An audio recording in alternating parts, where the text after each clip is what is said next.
상상해보세요, 청취자 여러분. 아주 얕고 평평한 골프티가 하나 딱 있습니다. 그리고 그 위에 아주 크고 무거운 골프공이 막 아슬아슬하게 얹혀 있는 거죠? 네, 바람만 살짝 불어도 툭 하고 떨어질 것 같은 약간 그런 불안한 모습이잖아요. 맞아요. 그런데 놀랍게도 이 골프공은 떨어지기는커녕 제자리에서 팽이처럼 빙글빙글 돌기도 하고 막 앞뒤로 격렬하게 움직이기도 한다는 겁니다. 이게 대체 어떻게 가능한 걸까요? 물리법칙을 무시하는 마술처럼 들리시겠지만 사실 이건 우리 몸속에서 매일, 아니 지금 이 순간에도 일어나고 있는 일이거든요. 아, 우리 몸속에서요? 네, 방금 말씀하신 그 얕은 골프티 위에 골프공이 바로 우리의 어깨 관절, 정확히는 위팔뼈 머리와 견갑골이 만나는 구조를 시각적으로 가장 잘 보여주는 장면입니다. 아하, 그렇군요. 맞습니다. 오늘 우리가 파헤칠 오늘의 딥다이브 미션 주제가 바로 이 아슬아슬하고 또 경이로운 구조물, 어깨입니다. 청취자 여러분, 오늘 다룰 자료는 임상운동학 4장인데요. 네, 아주 중요한 챕터죠. 네네. 사실 뼈가 부러졌거나 인대가 끊어졌다는 식의 진단은 명쾌하잖아요. 그렇죠. 사진에 바로 나오니까요. 네. 그런데 어깨 통증은 엑스레이를 찍어도 도대체 원인을 알 수 없는 경우가 허다하단 말이에요. 그래서 오늘의 목표는 이 복잡한 의학 용어랑 해부학적 귀조 속에 숨겨진 어깨의 완벽한 기계적 설계를 이해하는 겁니다. 네, 그리고 도대체 왜 우리가 툭하면 어깨 통증에 시달리는지 그 근본적인 이유를 같이 찾아보는 거죠. 맞습니다. 오늘 아주 흥미로운 여정이 될 것 같은데요. 어깨는 뭐랄까 우리 몸에서 가장 큰 운동 범위를 자랑하는 부위잖아요. 맞아요. 손을 뻗어서 등 뒤를 긁을 수도 있고 그 수영장에 저병 선수들 보시면 팔을 등 뒤에서 머리 위로 막 크게 휘두를 수도 있죠. 와, 그건 진짜 볼 때마다 신기해요. 그렇죠. 이렇게 극대화된 운동성을 얻기 위해서 자연이 선택한 전략이 바로 뼈 자체의 결합을 얕게 만드는 거였어요. 일부러 얕게 만들었다고요? 네. 그러니까 운동성을 챙긴 대신에 뼈 물리적인 안정성은 과감하게 포기해버린 거죠. 그러니까 애초에 꽉 맞물려 있는 톱니바퀴 같은 관절이 아니라는 거군요. 네, 맞아요. 완전히 다른 개념입니다. 그렇다면 여기서부터 너무 궁금해집니다. 도대체 이 불안정한 골프공이 어떻게 바닥으로 떨어지지 않고 몸에 딱 붙어 있는 건가요? 뼈가 어떻게 연결되어 있는지 그 기초공사부터 확인해 봐야 할 것 같습니다. 네, 아주 좋은 접근입니다. 자료를 보니까 어깨 복합체를 구성하는 뼈가 빗장뼈, 그러니까 쇄골이 하나 있고 등 뒤에 있는 어깨뼈인 견갑골이 있고요. 그리고 팔뼈인 위팔뼈가 있던데요. 네, 그 세 가지가 핵심이죠. 저는 당연히 이 무거운 어깨뼈랑은 팔뼈가 우리 몸통 중심에 있는 척추나 갈비뼈에 아주 단단히 고정되어 있을 줄 알았거든요. 그런데 그게 아니라면서요. 네, 해부학을 처음 접하시는 분들이 가장 충격을 받는 부분 중 하나가 바로 그겁니다. 충격적이긴 했어요, 진짜로. 그렇죠. 우리 몸의 중심축인 몸통이랑 이 무거운 팔 전체를 직접 뼈로 연결해주는 진짜 관절은 딱 하나뿐입니다. 네, 딱 하나요? 네, 목 아래쪽을 만져보시면 툭 튀어나온 빗장뼈가 가슴 정중앙의 복장뼈랑 만나는 지점이 있죠? 아, 쇄골 가운데 쪽 말씀하시는 거죠? 네, 맞아요. 거기를 흉쇄 관절, 그러니까 SC 관절이라고 부르는데 오직 그 작은 관절 하나만이 팔과 몸통의 유일한 연결고리입니다. 잠깐만요. 진짜 제 귀를 의심하게 되는데요.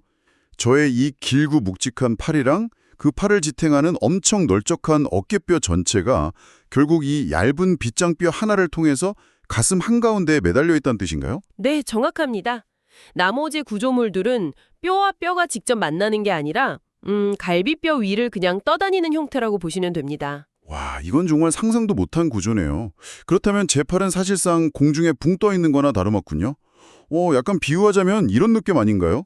울퉁불퉁한 흙길을 달리는 거대한 트럭이 우리의 가슴통, 즉 흉곽이고요. 오, 네. 그 트럭 짐칸 위에 엄청나게 무거운 쇳덩이를 들어올리는 육중한 크레인이 딱 얹혀 있는데 그 크레인이 트럭 바닥에 단단히 용접된 게 아니라는 거잖아요. 그렇죠. 용접된 게 아니죠. 아주 작은 끈 하나로 트럭 앞쪽 범퍼에만 막 위태롭게 묶여 있는 거네요. 와, 그 트럭과 크레인 비유가 아주 적절하네요.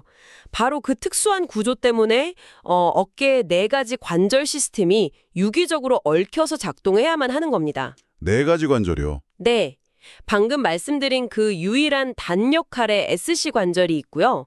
빗장뼈 반대쪽 끝에서 견갑골이랑 만나는 견쇄 관절, 즉 AC 관절이 있습니다. 아, AC 관절. 이 AC 관절은 아주 미세하게 움직이면서 크레인 팔을 들어 올릴 때 뼈가 부러지지 않도록 각도를 조절해주는 충격 흡수 장치 역할을 하죠. 아, 완충작용을 하는군요. 네, 맞아요. 그리고 우리가 흔히 어깨 관절이라고 부르는 아까 말한 그 얇은 골프티와 골프공의 만남. 그게 바로 견관절, 즉 GH 관절입니다. 아, 잠깐만요. 방금 4개라고 하셨는데 그럼 마지막 하나는 뭐죠? 빗장뼈 쪽에 2개, 팔 쪽에 1개. 그럼 남은 관절 하나가 도대체 어디 숨어 있나요? 아, 남은 하나가 바로 가장 핵심적이고도 독특한 견갑 흉곽 관절, ST 관절입니다. ST 관절이요? 네. 근데 재미있는 건 이건 해부학적으로 뼈와 뼈가 윤활액을 매개로 만나는 그런 진짜 관절이 아니라는 점이에요. 네, 진짜 관절이 아니라고요? 네, 견갑골이 갈비뼈로 이루어진 흉곽 위를 미끄러지듯 이동하는 기능적 관절입니다. 아니, 진짜 관절이 아닌데 왜 관절이라고 부르죠? 그냥 뼈가 갈비뼈 위를 둥둥 떠다니는 거 아닌가요? 둥둥 떠다닌다고 볼 수도 있지만 아주 철저한 통제 아래에서 미끄러지는 겁니다. 통제 아래에서요? 네, 어깨뼈는 이 흉곽 위를 근육이라는 푹신한 쿠션을 대고 무려 6가지 방향으로 활주하거든요. 6가지나요? 네, 위로 으쓱하고 올라가기도 하고 아래로 내려가기도 하고요. 또 앞뒤로 멀어지고 모이기도 하죠. 심지어 팽이처럼 회전하거나 앞뒤로 기울어지기까지 합니다. 와, 엄청 다양하게 움직이네요. 그렇죠. 트럭 위에 얹혀있는 크레인의 하부 플랫폼 자체가 자유자재로 움직이면서 균형을 잡아주기 때문에 우리가 팔을 뻗을 때 넘어지지 않고 원하는 곳으로 손을 보낼 수 있는 겁니다. 아, 그러니까 뼈들이 고정된 게 아니라 밑바탕이 되는 플랫폼 자체가 팔을 따라서 함께 막 움직여준다는 거군요. 네, 정확합니다. 그렇다면 여기서 약간 새로운 의문이 생기는데요. 베이스 캠프 자체가 이렇게 끊임없이 움직이고 있다면 제가 팔을 머리 위로 번쩍 들어 올릴 때 이 복잡한 뼈들이 서로 쾅쾅 부딪히지 않는 게 신기할 정도거든요. 대체 어떻게 충돌 사고를 피하는 건가요? 그게 바로 인체의 신비죠. 아, 제가 자료를 보니까 견갑상완 리듬이라는 말이 막 나오던데 이름만 들으면 약간 무슨 기괴한 라틴 댄스 이름 같습니다. 이게 도대체 뭔가요? 견갑상완 리듬이요. 용어가 좀 딱딱하긴 하죠. 쉽게 말해서 아까 말한 크레인의 팔, 즉 위팔뼈와 베이스 캠프인 견갑골이 만들어내는 완벽한 타이밍의 협업 비율이라고 생각하시면 됩니다. 완벽한 타이밍이요? 네. 자, 우리가 일상생활에서 팔을 옆으로 해서 귀 옆까지 180도 쫙 들어 올린다고 한번 가정해 보겠습니다. 사람들은 당연히 위팔뼈가 어깨 소켓 안에서 혼자 180도로 확 하고 다 돌아갔을 거라고 생각하잖아요. 저도 당연히 그런 줄 알았습니다. 어깨 관절에서 그냥 180도로 확 꺾이는 거 아닌가요? 전혀 그렇지 않습니다. 골프티 위에서 골프공이 혼자서 180도를 다 굴러가 버리면 뼈끼리 부러지거나 인대가 다 끊어지겠죠. 아, 듣기만 해도 아프네요. 그렇죠. 그래서 고전적인 해부학에서는 이걸 대략 2대1의 비율로 나누어서 설명합니다. 2대1이요? 네, 팔이 올라가는 전체 180도 중에서 위팔뼈 자체는 약 120도만 움직입니다. 그리고 나머지 60도는 뒷두에 있는 견갑골 자체가 위로 윙 하고 회전하면서 만들어내는 거죠. 아하, 120도랑 60도요. 그러니까 위팔뼈 혼자서 무리하게 180도를 막 다 감당하는 게 아니라 한 120도쯤 올라갔을 때 등 뒤에서 어깨뼈가 형님, 나머지는 제가 마저 돌려드리겠습니다 하면서 베이스 캠프 자체를 60도만큼 쓱 틀어준다는 거네요. 네, 그 형님 아웃 이유 너무 좋네요. 딱 그런 식입니다. 아, 이거 정말 놀라운 협력 시스템 아닙니까? 우리가 무심코 찬장에서 무거운 접시 꺼내려고 팔 뻗을 때 등 뒤에서는 뼈들이 막 각도기 잰 것처럼 2대1로 역할을 분담하고 있었다는 거잖아요. 바로 그겁니다. 그런데 이 리듬이 중요한 진짜 이유는요. 단순히 각도를 나눠 갖는다는 데 있지 않습니다. 그럼 어디에 있죠? 핵심은 바로 공간 확보에 있습니다. 공간이요? 네, 팔을 들어 올릴 때 견갑골이 위로 회전하는 동작을 상방회전이라고 부르고요. 동시에 뒤로 살짝 눕는 것을 후방경사라고 하거든요. 상방회전과 후방경사. 네네. 이 2가지 움직임이 딱 제때 일어나줘야만 어깨뼈의 튀어나온 천장 부분, 즉 봉우리와 위팔뼈 머리 사이에 있는 견봉하 공간이라는 틈새가 넉넉하게 유지됩니다. 견봉하 공간.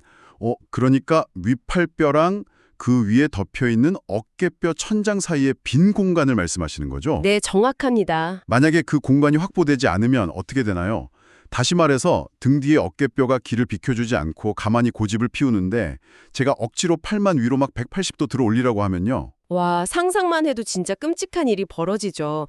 천장은 가만히 있는데 밑에서 기둥이 막 밀고 올라오는 격이니까요. 아우, 결국 위팔뼈 머리가 어깨뼈 천장에 쾅 하고 부딪히게 됩니다.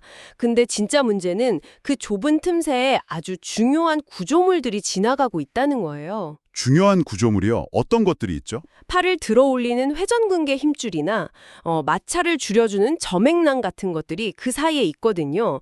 이 조직들이 뼈와 뼈 사이에 끼어서 씹히고 찢어지고 붓게 되는 겁니다. 헐, 뼈 사이에 끼인다고요? 네, 이게 바로 현대인들이 그토록 많이 겪는 어깨충돌 증후군, 즉 임핀지먼트의 기계적 원리입니다. 아, 그러니까 어깨가 아프다고 해서 그게 단순히 팔을 무리하게 써서 팔뼈 쪽에 문제가 생긴 게 아닐 수도 있군요. 진짜 범인은 등 뒤에서 문을 열어줘야 할 타이밍에 막 파업을 해버린 어깨뼈일 가능성이 크다는 거네요. 아주 정확하게 짚으셨습니다. 통증은 앞쪽에서 느끼지만 사실 진짜 원인은 등 뒤의 견갑골 움직임이 고장난 데서 출발하는 경우가 압도적으로 많습니다. 그렇군요. 그렇다면 여기서 한 걸음 더 들어가서 생각해 봐야 합니다. 뼈는 자기 스스로 움직일 수 없잖아요. 그렇죠. 뼈 혼자 움직일 순 없죠. 견갑골이 타이밍에 맞춰서 상방 회전을 딱 하고 길을 비켜주려면 누군가 밖에서 밧줄을 당겨줘야겠죠? 아, 뼈를 당기는 밧줄이라면 당연히 근육을 말씀하시는 거군요. 네, 맞습니다. 이제 몸통과 견갑골, 그리고 위팔뼈를 막 거미줄처럼 촘촘하게 연결하고 있는 근육들의 힘줄 당기기 게임을 살펴볼 차례거든요. 네네. 자료를 보면 진짜 수많은 근육이 등장합니다. 목에서부터 등 한가운데까지 넓게 덮고 있는 승모근이 있고요. 또 갈비뼈에 톱니바퀴처럼 딱 붙어서 견갑골을 흉곽에 착 밀착시켜주는 전거근이 있죠. 전거근이요? 네. 그리고 뼈와 뼈를 직접 잇는 그 유명한 회전근개 사총사, 극상근, 극하근, 소원근, 견갑하근이 있습니다. 마지막으로 가장 겉에는 우리가 흔히 어깨뽕이라고 부르는 큼직한 삼각근이 갑옷처럼 탁 덮고 있고요. 어휴, 근육 이름만 들어도 벌써 어깨가 무거워지는 기분인데요. 좀 복잡하죠? 네. 근데 제가 자료를 읽다가 정말 눈을 뗄 수 없었던 아주 매력적인 개념이 하나 있었습니다. 어떤 거죠? 바로 이 근육들이 막 혼자서 일하는 게 아니라 서로 짝꿍을 이뤄서 움직인다는 힘의 짝이라는 개념이요. 아, 포스트 커플 말씀이시군요. 네네, 맞아요. 특히 저는 겉에 있는 크고 빵빵한 삼각근이랑 그 속에 숨어있는 얇은 회전근개의 관계를 보면서 무릎을 탁 쳤습니다. 아, 그 부분에서 어떤 흥미로운 점을 발견하셨나요? 이 두 근육의 관계를 제 나름대로 한번 비유해봤는데요. 혹시 맞는지 한번 들어보세요. 네, 들어볼게요. 삼각근은 힘이 엄청나게 센 무식한 거인 같습니다. 이 거인이 아주 육중한 성문을 위로 번쩍 들어올려서 열려고 하는 거예요. 근데 힘이 너무 세서 자칫하면 막 성문이 문틀 밖으로 뜯겨 날아갈 뻔이죠. 아주 생생하네요. 그렇죠. 그런데 이때 성문 안쪽에 붙어있는 아주 작지만 정교한 경첩들이 작동을 합니다. 그게 회전근개군요. 맞아요. 이 경첩들이 바로 회전근개예요. 거인이 성문을 막 위로 잡아뜯으려고 할 때 회전근개 경첩들이 문을 아래쪽과 안쪽으로 꽉 붙잡아서 튕겨나가지 않게 중심을 딱 잡아주는 겁니다. 이 비유 꽤 그럴싸하지 않나요? 와, 그 비유를 빌리자면 어깨관절 안에서 일어나는 역학을 거의 완벽하게 설명하신 거나 다름없습니다. 진짜요? 다행이네요. 네, 삼각근은 해부학적으로 팔을 옆으로 들어올리는 벌림 작용을 하지만 수축하는 방향을 보면 위팔뼈를 수직 위로 강하게 막 끌어올리려는 상방 전이 성질이 매우 강하거든요. 위로 뽑아버리는 거군요. 그렇죠. 말씀하신 대로 거인이 성문을 위로 뜯어내려는 것과 똑같아요. 만약 삼각근 혼자 작동한다면 팔이 옆으로 벌어지기도 전에 골프공이 위로 확 솟구쳐서 어깨 천장에 박살이 날 겁니다. 으악, 생각만 해도 진짜 너무 아프네요. 그때 회전근개들이 나서는 거군요. 맞습니다. 회전근개 사총사 중 극상근, 극하근, 소원근, 견갑하근은 위팔편가리를 견갑골 소켓의 안쪽과 아래쪽으로 강하게 짓눌러서 당깁니다. 아하, 아래로 꾹. 네, 거인이 위로 잡아당길 때 경첩들이 아래로 꾹 눌러주면서 골프공이 얕은 티에서 벗어나지 않게 제자리에서 팽이처럼 돌게 만드는 거죠. 와, 기가 막히네요. 이걸 전문 용어로 관절의 압축 안정화라고 부릅니다. 이 절묘한 힘의 줄다리기 덕분에 뼈의 충돌 없이 팔만 예쁘게 싹 올라갈 수 있는 겁니다. 그렇군요. 겉으로 보이는 막 화려하고 큰 근육보다 보이지 않는 곳에서 균형을 잡아주는 작은 근육들의 역할이 훨씬 더 결정적이었네요. 벌림은 만들어내되 충돌은 막아내는 이 정교한 포스 커플 시스템, 진짜 신기합니다. 정말 놀라운 인체의 설계죠. 그런데 자료를 보니까 이 힘의 짝이 팔뼈뿐만 아니라 견갑골을 돌릴 때도 막 똑같이 적용되던데요. 아까 그 어깨뼈가 길을 비켜주기 위해서 위로 60도 회전해야 한다고 하셨잖아요. 네, 상방회전 말씀하시는 거죠? 네네. 그때도 근육들이 운전대 돌리듯이 짝을 이룬다고요? 네, 그게 임상적으로 가장 중요한 두 번째 힘의 짝입니다. 견갑골이라는 이 거대한 운전대를 돌리기 위해서 3명의 운전수가 동시에 다른 방향에서 핸들을 딱 당기는 거예요. 3명이세요? 네. 전거근은 견갑골을 앞으로 쑥 당겨주고요. 등 위쪽의 상부 승모근은 위로 잡아당기고 등 아래쪽의 하부 승모근은 아래로 딱 당겨주죠. 아, 셋이서 각자 다른 쪽으로. 맞아요. 이렇게 3가지 힘이 절묘한 삼각구도를 이루면 견갑골이 정말 아름답게 위로 빙글 돌아가는 상방회전이 완성되는 겁니다. 와, 3명의 운전수가 완벽하게 타이밍을 맞춰서 밧줄을 당기는 거군요. 그런데 만약 제가 맨날 컴퓨터 앞에 구부정하게 앉아 있어서 이 운전수들 중 하나라도 파업을 해버리면 어떻게 되나요? 아주 현실적인 질문이네요. 막 예를 들어서 전거근이나 하부 승모근의 힘이 쫙 약해져 버렸다면요? 그러면 그 즉시 힘의 균형이 와르르 무너집니다. 팔을 들어 올릴 때 견갑골이 60도만큼 충분히 딱 돌아가 주질 못하는 거죠. 헉, 안 돌아가면 어떻게 되죠? 운전대가 안 돌아가면 아까 말했던 끔찍한 충돌 사고가 다시 발생하는 겁니다.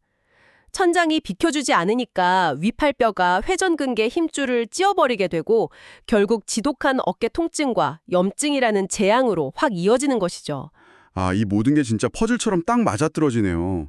어깨 통증의 진짜 원인은 뼈 자체가 고장난 게 아니라 보이지 않는 밧줄들의 힘겨루기 균형이 깨진 데서 시작된다는 거. 맞습니다. 그렇다면 청취자 여러분, 이 지식을 당장 내일 헬스장에 가거나 일상생활을 할 때 도대체 어떻게 써먹을 수 있을까요?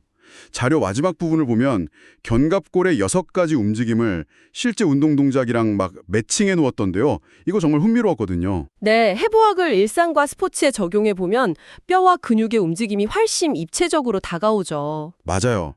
제가 헬스장에서 PT를 받을 때 트레이너 선생님들이 벤치프레스 하기 전에 막 귀에 못이 박히도록 하는 말이 하나 있거든요. 오, 어떤 말이죠? 회원님, 벤치에 누우셨으면 어깨를 뒤로 꽉 모으고 아래로 끌어내리세요. 약간 이런 거요. 이거 헬스장 가보신 청취자님들은 무조건 한 번쯤 들어보셨을 텐데 오늘 자료를 딱 보니까 이 말이 완벽한 해부학적 주문이었다는 걸 깨달았습니다. 네, 아주 정확한 포인트입니다. 흔히 숄더 패킹이라고 부르는 그 기술은 해부학적 용어로 견갑골의 후인 그리고 하강을 의미하거든요. 네네, 후인이랑 하강. 그 동작을 도대체 왜 해야 한다고 생각하시나요? 아까 저희가 갈비뼈 위를 막 흔들리며 달리는 트럭이랑 그 위에 크레인을 이야기했잖아요. 네, 그랬죠. 벤치프레스처럼 무거운 바벨을 가슴 근육으로 쾅 하고 밀어내야 하는데 만약 베이스 캠프인 견갑골이 흉곽 위에서 막 흐느적거리고 있다면 힘이 다 새어나가 버리겠죠. 오, 맞습니다. 그러니까 견갑골을 뒤로 모으고 아래로 꽉 눌러서 고정하는 건 흔들리는 크레인 바닥에 아주 단단한 콘크리트 발사대를 세우는 작업인 거군요. 발사대가 흔들림 없이 고정되어야만 대흉근이 온전한 파워로 바벨을 쫙 밀어낼 수 있으니까요. 완벽하게 이해하셨네요. 우리 몸에서 큰 힘을 내는 근육, 예를 들어 가슴의 대흉근이나 등의 광배근 같은 근육들은 대부분 몸통에서 시작해서 팔뼈에 가서 붙습니다. 네네. 이 근육들이 아주 힘차게 팔을 당기거나 밀기 위해서는 그 근육들의 지렛대이자 받침대 역할을 하는 견갑골이 흔들림 없이 버텨줘야 하죠. 아, 그래서 묶어두는 거군요. 그런데 반대로 무거운 바벨을 머리 위로 딱 들어 올리는 오버헤드 프레스 같은 동작을 할 때는 어떨까요? 그때는 벤치프레스처럼 견갑골을 꽉 묶어두기만 하면 안 됩니다. 아, 머리 위로 올릴 때는 길을 비켜줘야 하니까 견갑골이 같이 윙하고 따라 올라가는 상방회전이 일어나야 하잖아요. 맞습니다. 그때는 견갑골이 굳어있는 게 아니라 주동근과 함께 리듬을 타면서 끝까지 척척 밀려 올라가줘야 합니다. 와, 상황에 따라 다르게 써야 하는군요. 네, 이처럼 내가 지금 당기는 동작을 하는지, 미는 동작을 하는지, 아니면 팔을 위로 올리는 동작을 하는지에 따라 견갑골이 어떤 위치로 세팅되고 어떻게 움직여주느냐가 부상을 막고 최고의 퍼포먼스를 내는 마스터키가 되는 겁니다. 와, 머릿속에 전구가 탁 켜지는 기분입니다. 이제 누군가 턱걸이를 할 때 왜 날개뼈부터 내리고 당겨라라고 하는지 그 기계적인 원리가 완전 명확해지네요. 결국 하부 승모근이랑 광배근을 동원하기 위한 스위치를 탁 켜는 거였어요. 네, 바로 그겁니다. 자, 청취자 여러분. 오늘 우리는 짧은 시간 동안 정말 복잡한 해부학의 산맥을 아주 깊숙이 탐험했습니다. 네, 어깨라는 구조물이 얼마나 섬세하고 위험한 타협의 산물인지 제대로 딱 짚어본 본 시간이었네요. 속도감 있게 핵심만 딱 요약해 볼까요? 우리 어깨는 하나의 단순한 부품이 아니었습니다. 빗장뼈라는 위태로운 다리 하나에 매달린 채 무려 4개의 관절이 협력하는 복잡한 크레인 시스템이죠. 네, 맞습니다. 그리고 팔을 위로 올릴 때 팔뼈와 견갑골이 2대1의 비율로 움직이는 완벽한 견갑 상완 리듬이 존재한다는 것도 배웠습니다. 아주 중요한 포인트였죠. 네, 그리고 이 리듬을 만들고 뼈의 충돌을 막아내는 건 무식한 힘의 거인인 삼각근과 정교한 경첩인 회전근개가 만들어내는 정말 눈물겨운 힘의 짝협동 독군이라는 사실까지요. 완벽한 요약이네요. 정말이지, 제 몸속에서 이런 기계공학적 기적이 막 매일 일어나고 있었다니 그저 놀라울 따름입니다. 그런데 그 기적 같은 생태계가 우리들의 아주 일상적인 습관 때문에 너무나도 쉽게 무너질 수 있다는 사실 하나를 마지막 화두로 꼭 던지고 싶습니다. 오, 일상적인 습관 때문에요? 네, 오늘 자료를 보면서 제 눈을 탁 사로잡은 아주 작고 치명적인 근육이 하나 있었거든요.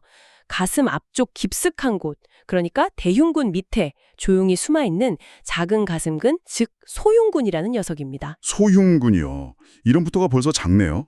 덩치도 작은 녀석이 대체 무슨 대형 사고를 친다는 겁니까? 5. 견갑골의 안쪽으로 뻗어나와 있는 부리돌기라는 뼈에 딱 붙어 있어요. 네네. 문제는 바로 우리의 자세입니다.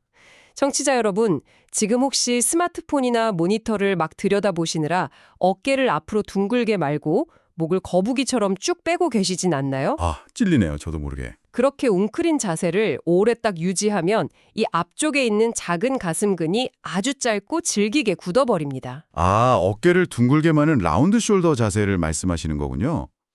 그런데 앞쪽 가슴 근육이 짧아지는 게 등 뒤에 어깨뼈랑 대체 무슨 상관이 있죠? 상관이 엄청납니다.